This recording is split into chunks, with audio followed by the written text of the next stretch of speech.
Rieccoci a Primo Inter Pares, appuntamento del mercoledì e del giovedì, ovviamente che riguardano le elezioni regionali. Che fatica, ragazzi, io non spero che arrivi fra 10 giorni che è finito sto ambaradà qui e poi per il bene del Veneto ovviamente, poi ovviamente le cose riprenderanno in una strada che deciderà il popolo veneto quale sarà.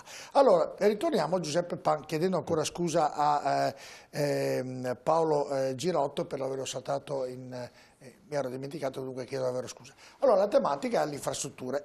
Ricordo l'esempio, le ho portato l'esempio dell'aeroporto di Venezia, che è il terzo aeroporto d'Italia, e quel terzo aeroporto non ha un treno. Un altro esempio che le porto, abbiamo il ponte di Curtarolo, dove lei passa costantemente, che tutti quelli che vengono in questa trasmissione, ovviamente che quello è della provincia, però la regione, prima era della regione, poi della provincia. Tutti dicono è un ponte pericolosissimo. Quel ponte lì potrà cadere, bisogna passare a una velocità ridotta perché è pericoloso.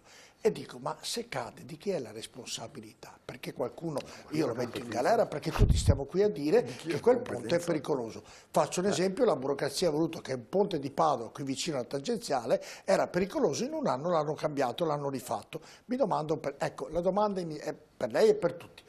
A livello di infrastrutture, il Veneto come è messo Giuseppe Pan e se vincete come sembra, se avete delle idee per le strade, per i treni, per la metropolitana che arriva all'aeroporto, non so. Certo, torno un po' a lui perché poi velocemente se siamo stati quelli considerati a livello internazionale sul Covid i migliori, il Presidente di Zaia con quello che ha fatto è stato anche sulle riviste internazionali, ci sarà un motivo. Infrastrutture, noi abbiamo in corso l'infrastruttura più importante d'Italia che è l'autostrada Pedemontana Velta, 99 km, 1 miliardo e 600 milioni di investimento, 14 caselli, 36 comuni. Ma forse qualcuno non l'ha ancora capita, no? Sì. Però da altre parti non si sta costruendo una cosa del genere. Non è ancora finito. 78 treni nuovi che sono stati immessi sulle rete ferroviarie del Veneto con un accordo con la RFI, elettrificazione della tratta da Bassano a Padova, elettrificazione di quella fino a Calalzo e Belluno, il treno delle Dolomiti per allacciarsi ai campi da sci, alle piste da sci e mettere in rete per prepararsi ai mondiali e alle Olimpiadi. Abbiamo già in corso la progettazione dell'allacciamento all'aeroporto Marco Polo, perché è essenziale che comunque i turisti, che adesso ahimè sono meno, ma i 70 milioni di turisti e comunque i milioni di persone che arrivano all'aeroporto di Venezia siano collegati a Mestre e alla città, e questo assolutamente verrà fatto, c'è un accordo già appunto anche qui con le ferrovie. Ponte di Curtarolo è della provincia di Padova, non lasciamo solo la provincia di Padova perché è una competenza sua, stiamo trasferendo la 47 alla statale, la SR10 a Padova Sud è già in progettazione finanziata, cioè stiamo facendo opere dappertutto. Io penso che comunque con i pochi finanziamenti che abbiamo, e quindi abbiamo chiesto l'autonomia anche sulle infrastrutture per mantenerci qui molte più risorse per adeguare le rete viarie. Quindi a livello di infrastrutture è soddisfatto di quello assolutamente siamo sul pezzo e la collega De Berti ha lavorato in 5 anni molto bene. E quindi a livello di infrastrutture è soddisfatto di quello che è stato fatto? Io sì, da amministratore certamente. È chiaro che bisogna sempre andare avanti e anche manutentare le infrastrutture, perché poi si fanno, ma poi bisogna trovare anche i fondi per tenere naturalmente in efficienza quelle che si hanno. Perfetto. Mirko Patrò, sempre per quanto riguarda le infrastrutture. Sì, per carità, è logico che quello che ha detto Giuseppe è una cosa importante. Il Veneto è una struttura importante, è vero che siamo al primo posto per il turismo, ma abbiamo anche dei poli industriali molto importanti. Io parlo del mio territorio, cioè proprio del mio comune. Effettivamente abbiamo bisogno di progredire, c'è sempre da migliorare cose, ce ne sono tante da fare, perché ci sarebbe la 308 naturalmente da allargare e fare la seconda corsia, perché se una volta terminata la Pedemontana, che naturalmente porta i comuni di Lori eccetera, tutto il traffico naturalmente che per venire a Padova scende sulla 308, e è vero che oltre alla manutenzione da fare bisogna allargarla. Dunque abbiamo fatto la richiesta come tutti i sindaci della tratta, perché ci sarà un carico naturalmente importante. Tenete conto che se partirà anche l'ospedale naturalmente che è vicino a Padova Est, la gente userà moltissimo la tratta della 308, specialmente anche da Campodarsego. Se non c'è traffico in 5 minuti sei a Padova Est. Dunque cose ce ne sono tante da fare, la SR10 lo stesso ha detto che è in fase di progettazione, la 47 che è anni che deve essere realizzata, e speriamo venga fatto, perché anche la Bassa Padovana soffre. No, ma speriamo venga fatto, io le chiedo, è stato fatto. Hanno detto adesso che c'è il progetto definitivo, io non lo sapevo, cioè, naturalmente lui è più preparato sottoscritto, però è una cosa che aspetta la Bassa Padovana, aspettamente che arriva a Montagnana, l'aspettano da anni, è una cosa che deve essere fatta. Per quanto riguarda il ponte di Curtarolo, condivido, ce ne sono tanti da fare, naturalmente la responsabilità è sempre di chi gestisce la cosa. Dopo è logico che non si lascia mai nessuno da soli, perché bisogna contribuire a farla, perché la viabilità è importantissima. Io non discuto di chi è la colpa, non mi permetto nemmeno, sono di sopra, dico solo che continuo tutte le trasmissioni che vengono qui, gli ospiti su questa trasmissione, parlo di quel ponte lì, parlo che è pericoloso, che potrebbe cadere. Ma è stato finanziato, ci sono 4 milioni e mezzo che sono spesi adesso sul ponte. Non sto accusando nessuno, perché poi no, bisogna dirlo ai cittadini. Scusa, voglio dire una cosa, se era pericoloso, siccome che hanno fatto tutti i calcoli, gli strutturiti sono andati e non possono transitare, l'avrebbero chiuso, invece vuol dire che ancora possono transitare. Io le dico quello che è stato detto, non sono parole mie, mi è stato detto che è della provincia, però prima della regione, mi è stato detto che non bisogna chiudere quel ponte perché è di un passaggio strategico, ovviamente per i mezzi pesanti, per tutto, hanno detto che per superare queste difficoltà bisogna passare a velocità molto moderata. Allora io dico tutto giusto, perché non so di chi è la responsabilità, se della provincia, del sindaco di Curtarolo, della regione, non lo so, ditemelo voi. Dico solo un'altra cosa io, che se cade, quindi devono andare in galera tutti, perché sappiamo tutti che è un ponte pericoloso. Certo. Non solo questo, il presidente della provincia, se non l'hanno chiusa, il sindaco di Curtarolo. Allora, bisogna tranquillizzare i cittadini che è stato finanziato dalla provincia e anche la regione ha messo la sua parte il restauro del ponte, la sistemazione. È stato ridotto il carico pesante dei mezzi pesanti, io non vedo una preoccupazione se passano le macchine in questo momento, ecco, siamo chiari. Anche noi stiamo passando poi all'ANAS tutta la tratta della 47 che sarà sistemata da Bassano a Padova e quindi anche questa è un'opera fondamentale. E sicuramente con ponte nuovo. Giuseppe Pallo non le posso dare più tempo. E le chiedo scusa, io non sto discutendo, sento solo dei ragionamenti nella missione e siccome lo faccio anch'io quel ponte, io lo faccio magari non vorrei mai cerchiamo di rispettare i tempi. Si chiama destino, coraggio. Non vorrei mai, forse allora Rinuncini. Se tocca, tocca. Rinuncini, no che tocca, insomma, io dico Rinuncini. L'ho sentito dire ovviamente Giuseppe, dagli ospiti che sono venuti qui, questa ragione non mi hanno detto che quel ponte è pericoloso, quindi io prendo atto di quello che è stato detto. Mi ha detto che è della provincia, quindi non siete nemmeno la regione per il momento, però era della regione. Mi hanno detto tutti, però io vado al sodo e se casca, dialetto veneto, è un interesse particolare perché ho fatto. Lasciamo stare ragazzi, Rinuncini.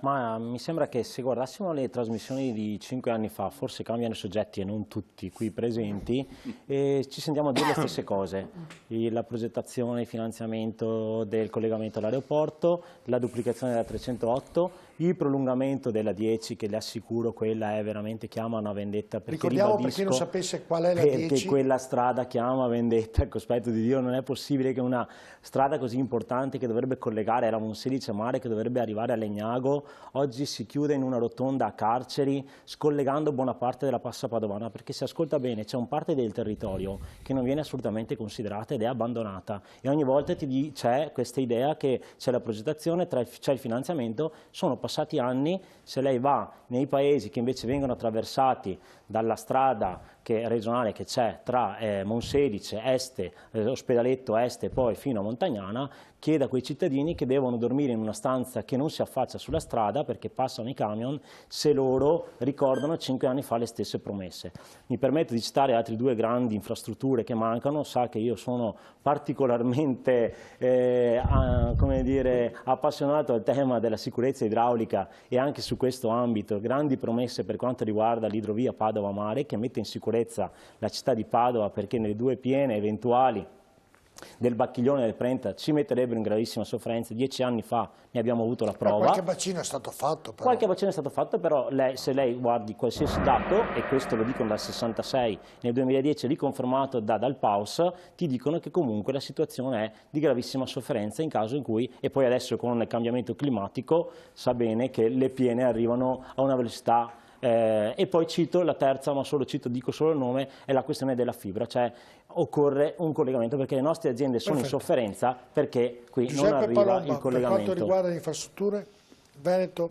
Continuiamo a parlare di infrastrutture in termini di grandi opere, Pedemontana, Mose, altre strade, altre autostrade, cose passante, cose fatte, inventate su un'idea di commercio e di industria che è crollata col Covid. Le grandi linee di piccole produzioni trasferite e le lunghe filiere delle produzioni e del commercio sono saltate, si stanno ritirando, hanno visto che corrono il rischio di restare senza merci, le filiere si ritirano, il Veneto, che è fondamentalmente una regione terzista, finirà per avere dei problemi su quello. Il nostro problema non è fare più strade e distruggere altro territorio, stiamo già in testa, anche la provincia di Padova in particolare quest'anno ha superato se stessa, ma il Veneto è passato avanti alla Lombardia come prima regione consumatrice di suolo, continuiamo a impermeabilizzare, poi dobbiamo fare le idrovie per riuscire invece a far assorbire l'acqua al terreno, facciamo le Olimpiadi costruendo altre infrastrutture, buttando giù altri alberi e poi ci sorprendiamo che quando ci sono le piene viene giù la montagna. L'unica grande opera che bisognerebbe fare è una rimessa a norma del territorio e magari contemporaneamente una riconversione ecologica delle produzioni e magari ancora una messa a norma, un lavoro di messa a norma sismica, che qui non è un grosso problema, ma energetica delle case, che darebbe un sacco di lavoro a tante piccole aziende, non farebbe grandi appalti e quindi tutto quello che ne segue non farebbe la felicità delle mafie e forse riuscirebbe a risistemare questa regione. Paolo Girotto, per quanto riguarda l'infrastruttura, oppure può fare qualsiasi ragionamento che vuole? Condivido quello che è stato appena detto, noi siamo ancora alle grandi opere, la Pedemontana è una ferita aperta che non chissà quando si chiuderà e quando sarà finita, è una macro opera assolutamente superata, nel senso che poteva andare bene 25 anni fa, 30 anni fa, oggi è assolutamente sovradimensionata rispetto a quello che può essere le necessità. Il Veneto sta crollando e sta crollando dopo l'azione, soprattutto dopo questo Covid che è stato il colpo finale a questa economia, e noi stiamo parlando di fare nuovi raccordi stradali o cose di questo genere. Banalmente potrei dire, come automobilista, io ho le strade che sono distrutte, i ponti stradali che si fanno dei salti che si rischia di uscire fuori di strada perché non c'è manutenzione. Dico, non è che per caso invece di fare le grandi opere distribuiamo questi soldi, tanto la coperta è corta, ragazzi, non ce la raccontiamo, la coperta è talmente corta che soldi non ce ne sono più, magari facciamo le cose essenziali, ma c'è una causa di tutto questo: chi ha chiuso a chiave il Veneto per 4 mesi. Questo è il punto, e quello che è stato considerato, io non ho sentito riconoscimenti internazionali, ne ho risentito uno in realtà che è stato dato dal grande squalo della finanza De Benedetti, che ha detto impeccabile il comportamento di Zaia in Veneto. Io se fossi un leghista mi farei delle domande, perché è difficile, visto che lui è stato il rappresentante delle partite IVA e di tutte le piccole imprenditori del Veneto, sentirmi dire da un personaggio del genere impeccabile il comportamento di Zaia in Veneto mi preoccuperebbe. Ma a prescindere da questo, il Veneto è stato chiuso per 4 mesi quando a fine marzo, i dati che aveva Zaia in mano dicevano già che la condizione del Covid era decisamente superata nella sua gravità, perché a Pasqua per esempio non ha rimollato e ha riconsentito a tutti di riprendere fiato, e siamo andati fino a giugno e adesso ancora mascherine. Pensate a cosa succederà con le scuole adesso che apriranno. Sapete che sono genitori che resteranno a casa ancora in quarantena perché il bambino si prenderà l'influenza, il mal di gola e quant'altro, ma possiamo riprendere un'economia così? Perfetto, non parlavo di economia, parlavo di infrastrutture. Io ho parlato di questo. Lei può parlare nel suo tempo di Perfetto, tutto quello grazie. che vuole. Io la domanda la faccio e la ricordo per correttezza. Molto bene. Dopo lei può parlare di mascherine tutta la trasmissione. Corrado Poli. Dunque, parliamo di infrastrutture e parliamo solamente di infrastrutture materiali, fisiche, di trasporto. Ha detto bene chi mi ha preceduto che si costruiscono solamente strade, si cementifica il territorio, e queste sono le infrastrutture che erano utili, necessarie il secolo passato, ma che oggi parlare di infrastrutture significa parlare di molte altre cose, che poi qualche strada, qualche miglioramento sia necessario, ci vuole. E noi siamo a favore di questo, naturalmente, del miglioramento delle infrastrutture, ma fatte anche con dei criteri che siano criteri nuovi, moderni. Per esempio le strade hanno possono essere controllate e riprogettate con criteri molto più diversi che non fare delle strisce d'asfalto e basta. Si possono aumentare, come i motori delle automobili, per i motori delle automobili si è avuto il downsizing, anche le strade possono aumentare la capacità se possono essere gestite molto meglio. Questo è un tema che io ho seguito personalmente, quindi ne ho parlato, ma io farei un'osservazione importante. Nel 2008 la Rubinato, quando era nel Partito Democratico, aveva portato a casa dalla finanziaria 100 milioni di euro per la metropolitana di superficie, che poi è stata cancellata da voi, dal governo Berlusconi. Basta, da chi? E poi voglio dire, sì, dal governo Berlusconi, dal governo Berlusconi, dal centrodestra. Seconda cosa, non le risulta, ma è così. Ma dove hanno messo quei 100 milioni? No, li hanno spostati da una voce all'altra. Seconda cosa, noi parliamo di ritardo nelle infrastrutture quando sono 25 anni che la regione è amministrata dal centrodestra, dalla Lega. Parliamo del ritardo del federalismo e la Lega è da 25 anni nel governo della regione. Parliamo di ritardo delle infrastrutture da 10 anni che Zaia è presidente della regione. E allora, voglio dire, senza troppa opposizione nemmeno da parte del PD. Delle volte mi chiedo se, grazie, io mi chiedo, Corrado Poli, al di sopra delle parti, non prendetemi e faccio domande che poi si fa un cittadino, se sentire i vostri ragionamenti da parecchi di voi qui presenti sembra un disastro, dappertutto quasi tutto, io dico, ma allora il 75% dei veneti che voteranno Luca Zaia sono tutti imbranati?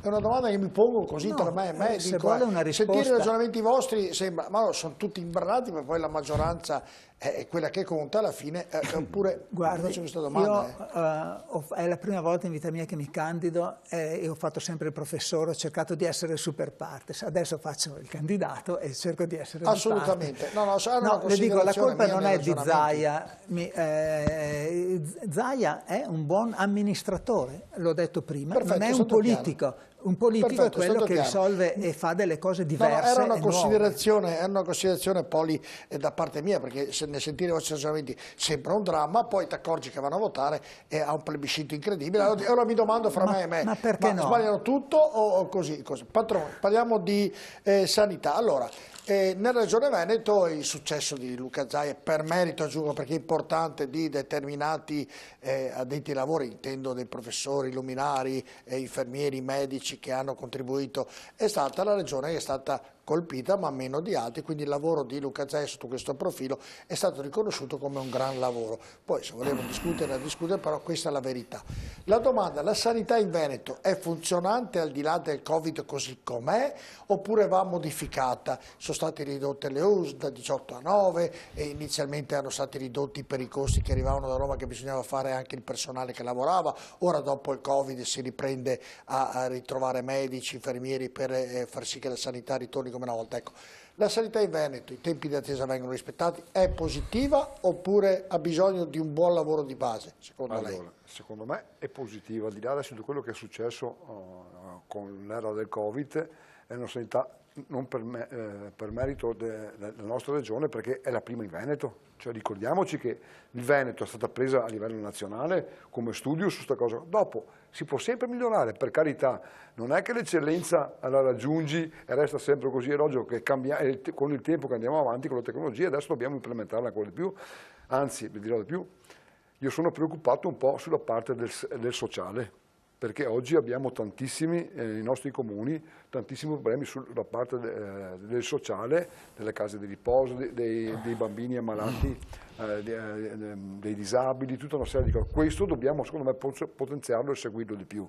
Dopo è logico che è bene anche ridurre i tempi, perché per carità, come tutte le cose, adesso oggi non possiamo fare un paragone, perché con il Covid è stato bloccato tutto, sono state fatte le tende all'esterno, dunque è difficile naturalmente, però è da migliorare sicuramente, perché la perfezione non esiste da nessuna parte nella maniera più assoluta, però la sanità nostra, io giro parecchio, e come c'è da noi in Veneto non c'è da nessuna parte, però io sono per spingere naturalmente più sul sociale, perché oggi abbiamo veramente bisogno, tantissime persone che hanno bisogno di strutture di case di riposo, di anziani che sono sempre più in aumento, dunque bisogna potenziare questa parte qua.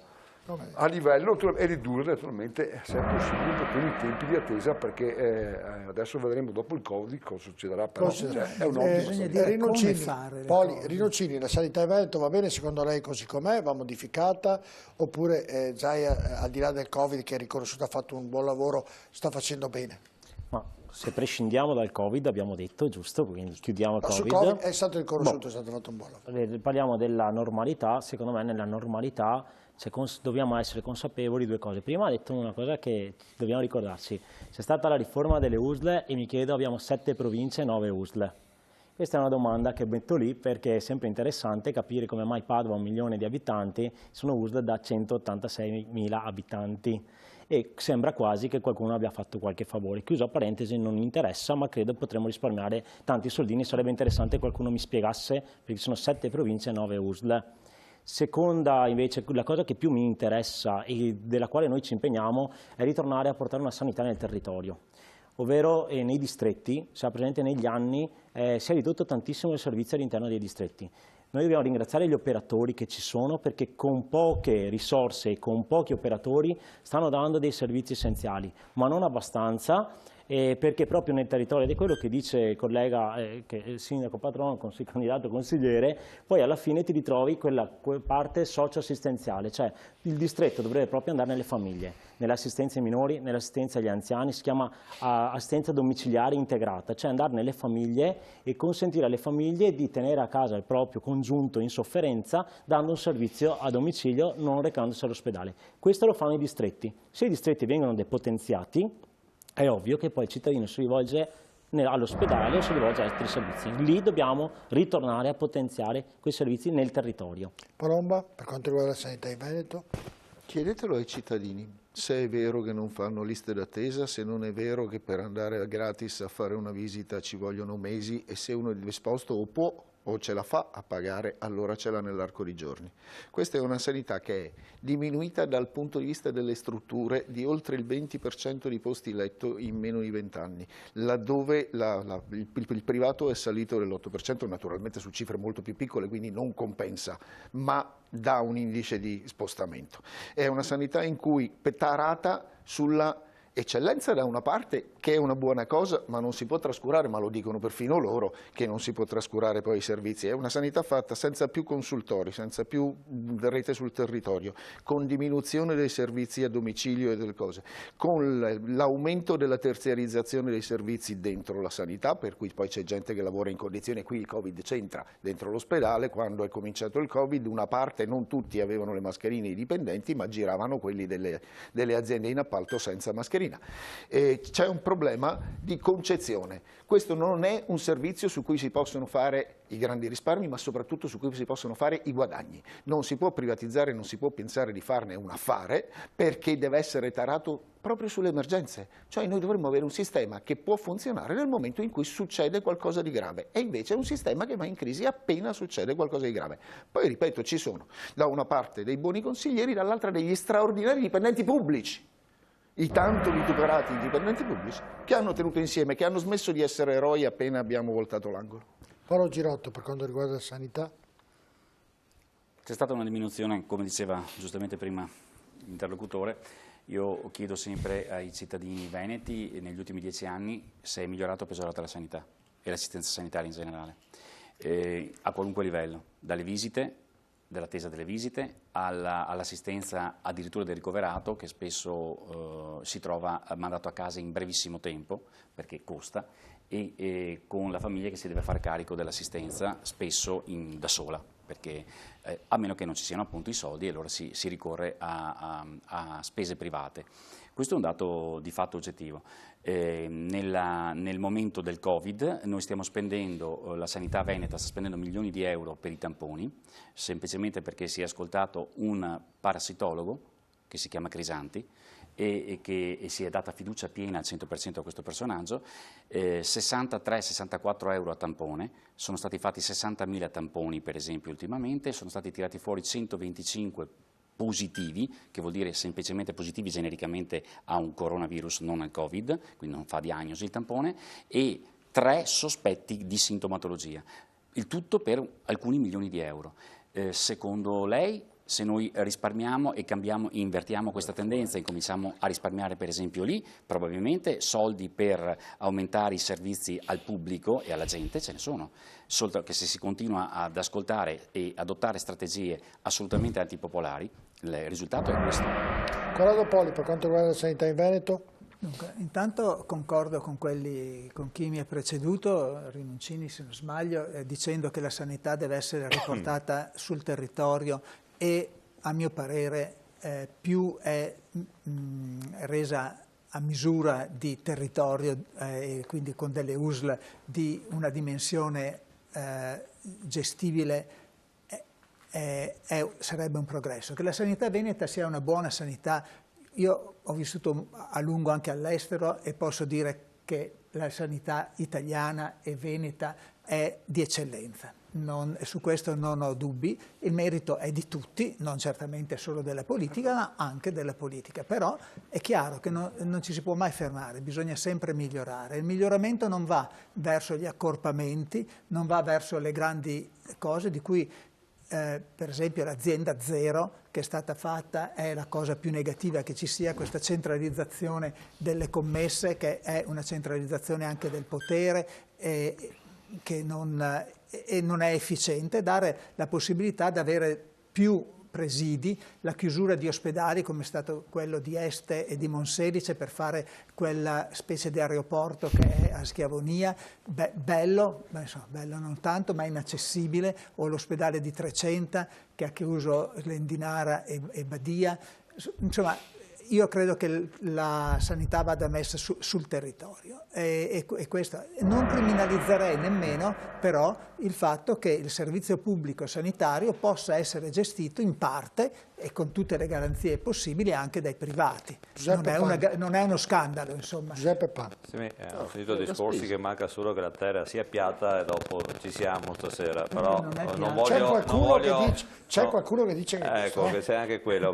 Forse qualcuno vive in altre regioni, ma se andiamo a vedere la nostra sanità, quello che è il modello veneto di sanità, io penso che se andiamo a curarci in altre regioni italiane e se abbiamo 300 milioni di euro di persone dalle altre regioni che vengono qui, ci sarà un motivo a operarsi o comunque a curarsi.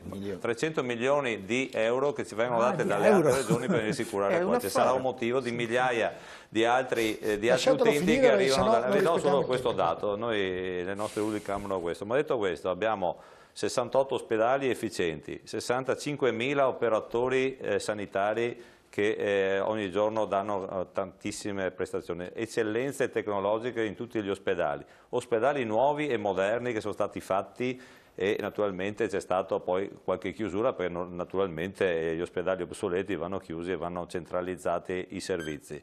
Abbiamo investito l'85% del bilancio regionale nella sanità. Stiamo cercando medici, addirittura i giovani appena laureati li stiamo portando negli ospedali a fare immediatamente pratica.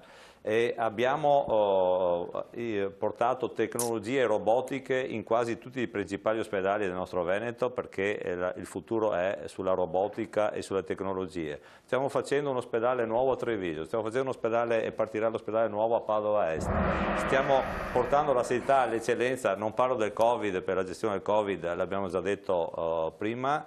Non so, ecco, forse l'unica criticità che dico io da risolvere, e sono concorde, sono le liste di attesa e ci stiamo lavorando e ricordo che col Covid sono state bloccate tutti gli accessi agli ospedali, tutte le visite e tutte le piccole urgenze che c'erano e questo sicuramente abbiamo più di 5.000 prestazioni arretrate e stiamo risolvendo qui i direttori generali e cercando di arrivare alla normalità. Senta, quindi vuole anche un po' di pazienza. Riduco perché c'è la pubblicità, però vi chiedo perché sulla sanità nei vostri ragionamenti non ci ho capito tanto, c'è chi si dice. Mi dica da 1 a 10 che voto darebbe la sanità veneta? 10. Rispetto alle altre regioni. 10. No, rispetto, lei dà un voto 10 e va bene 10. Rinuncini? 7. 7. Palomba? 6,5. 6,5. Girotto? Non do nessun voto.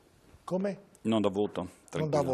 voto. Non mi Poli? piacciono i voti. Darei sicuramente un 8, potrebbe essere un 9 per incoraggiamento. Beh, 14. io No, Girotto lei non ha dato il voto perché non deve... io do 10 anch'io, ma Ecco, si però, può migliorare arrivando ecco, in lode. Adesso no, adesso sono arrivato alla conclusione che tutti hanno dato un'ampia sufficienza. Chi prima parlava contro, ha visto che non era proprio così, hanno dato tutti tranne Sì, il sempre Girotto. Questo è un travisare, dappertutto, il però chiaramente si può significato del migliorare, voto che ma, abbiamo dato. Allora ci deve non chiedere è un perché. disastro. Se lei dà una spiegazione, devo darla io la spiegazione del voto che ho dato. No, non ha dato lei. una sufficienza, Chiedo no? scusa. Ha dato una Sì, sufficienza. ma se vuole le spiego perché. No, beh, ma ha dato una Non sufficienza. lo dice insomma. lei perché le ho dato No, la mi dica sufficienza. lei, però do che la possibilità, però dando la sufficienza mi sembra sia positivo, no? Se uno da 6 è promosso, se uno da 4 è bocciato. Lei ha dato 6,5, mi sembra 7, non mi ricordo. 6,5. 6,5, lui ha dato la sufficienza, Certo. no? Tutto qua, ho detto era solo una non è- considerazione. Di solito quando uno dà un'insufficienza vuol dire che era bocciato lei e l'ha promossa, con minimo dei voti però l'ha promossa. A tra poco.